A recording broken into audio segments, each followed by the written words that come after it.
राज्यात operation tiger पुन्हा एकदा सक्रिय झाले असून शिवसेना उद्धव बाळासाहेब ठाकरे पक्षाला उत्तर महाराष्ट्रात मोठा धक्का बसला आहे। धुळ्यातील ठाकरे सेनेच्या उपनेत्या आणि उत्तर महाराष्ट्र महिला आघाडी संपर्क प्रमुख शुभांगी पाटील या आज मुख्यमंत्री एकनाथ शिंदे यांच्या शिवसेनेत शिंदे गटात जाहीर प्रवेश करणार आहेत। खासदार फुटीच्या राजकीय घडामोडीनंतर धुळ्यातील हा ठाकरे गटासाठी अत्यंत मोठा धक्का मानला जात आहे। मिळालेल्या माहितीनुसार शुभांगी पाटील या आज मुंबईत उपमुख्यमंत्री एकनाथ शिंदे यांच्या प्रमुख उपस्थितीत आपल्या शेकडो कार्यकर्त्यांसह आणि पदाधिकाऱ्यांसह अधिकृतपणे शिवसेनेत शिंदे गटात प्रवेश करणार आहेत। यामुळे धुळे आणि संपूर्ण उत्तर महाराष्ट्रात ठाकरे गटाला खिंडार पडल्याचं चित्र आहे। गेल्या काही दिवसांपासून सुरू असलेल्या ऑपरेशन टायगरच्या पार्श्वभूमीवर हा प्रवेश महत्त्वाचा मानला जात असून धुळे आणि उत्तर महाराष्ट्रातील राजकीय समीकरणांवर त्याचा परिणाम होण्याची शक्यता व्यक्त केली जात आहे।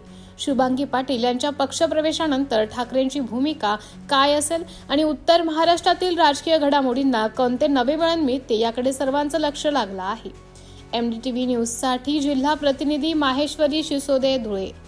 आज मी माननीय नामदार उपमुख्यमंत्री एकनाथ शिंदे साहेब आणि माननीय खासदार साहेब श्रीकांत शिंदे साहेब यांच्या नेतृत्वात मार्गदर्शनाखाली आज शिंदे सेनेत म्हणजे खऱ्या शिवसेनेत प्रवेश करत आहे।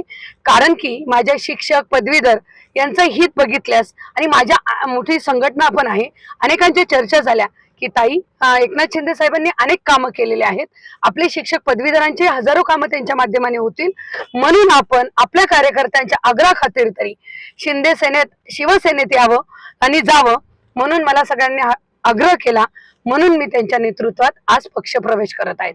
आणि माझं कोणतंही जर बाकीचे म्हणत असतील की हे झालं ते झालं इतकं दिलं, मी नक्कीच उद्धव साहेबांवर माझी अजिबात नाराजगी नाही। बाकीचे म्हणतात की मातोश्रीवर इथे वेळ मिळत नाही ते मिळत नाही, पण उद्धव साहेबांनी एक लहान बहीण म्हणून माझ्यावर सदैव त्याचप्रमाणे विश्वास ठेवलेला आहे। आणि मी त्या परीने उत्तर महाराष्ट्रात नव्हे तर महाराष्ट्रात त्याच परीने उद्धव साहेबांची शिवसेना वाढवण्याचं काम फार मोठ्या प्रमाणावर केलेलं आहे।